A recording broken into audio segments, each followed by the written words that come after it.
Annie മസ്ക്രീനും VK. കൃഷ്ണമേനോനും പി.കെ.വിയും മത്സരിച്ച മണ്ഡലം. തിരുവനന്തപുരം ലോക്സഭാ മണ്ഡലത്തിന് നേരത്തെ തന്നെ ഒരു താരപദവിയുണ്ട്.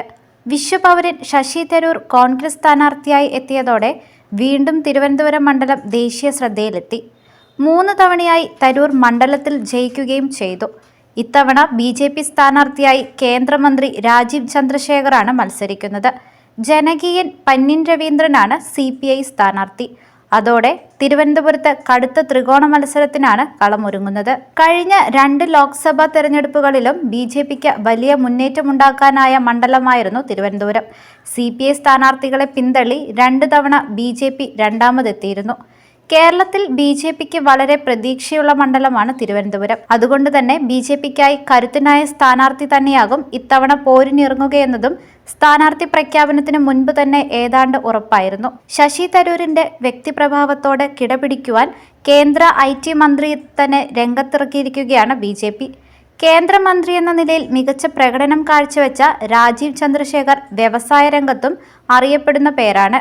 പ്രമുഖ മലയാളം ചാനലിന്റെ ഉടമസ്ഥൻ കൂടിയായ അദ്ദേഹം കളത്തിലിറങ്ങുമ്പോൾ ശശി തരൂരിന് നേരിടേണ്ടി വരുന്നത് ഇതുവരെ പരിചയിച്ച രാഷ്ട്രീയ എതിരാളികളെ ആയിരിക്കില്ല. ശശി തരൂരുമായി വളരെയേറെ സാദൃശ്യമുണ്ട് രാജീവ് ചന്ദ്രശേഖറിന്. രണ്ടുപേരും ദേശീയ രാഷ്ട്രീയത്തിലെ പ്രമുഖർ. രാഷ്ട്രീയത്തിലിറങ്ങും മുൻപ് തന്നെ രണ്ടുപേരും അവരവരുടെ മേഖലയിൽ വ്യക്തിമുദ്ര പതിപ്പിച്ചവർ. രണ്ടുപേരും മണ്ഡലവുമായി ബന്ധമില്ലാത്ത മറുനാടൻ മലയാളികളുമാണ്. ഇതോടെ തിരുവനന്തപുരത്തെ പോരാട്ടത്തെ ദേശീയ മാധ്യമങ്ങളടക്കം വലിയ പ്രാധാന്യത്തോടെ റിപ്പോർട്ട് ചെയ്യുന്നുണ്ട്. ദേശീയ രാഷ്ട്രീയത്തിൽ ശ്രദ്ധ കേന്ദ്രീകരിക്കുന്നതിനാൽ ശശി തരൂർ മണ്ഡലത്തിൽ ഉണ്ടാകാറില്ലെന്ന വിമർശനം ഏറെ നാളായി ഉയരുന്നുണ്ട്. ഇത് മുതലെടുത്തുകൊണ്ടാണ് LDF പന്ന്യൻ രവീന്ദ്രനെ തന്നെ സ്ഥാനാർത്ഥിയായി നിയോഗിച്ചത്.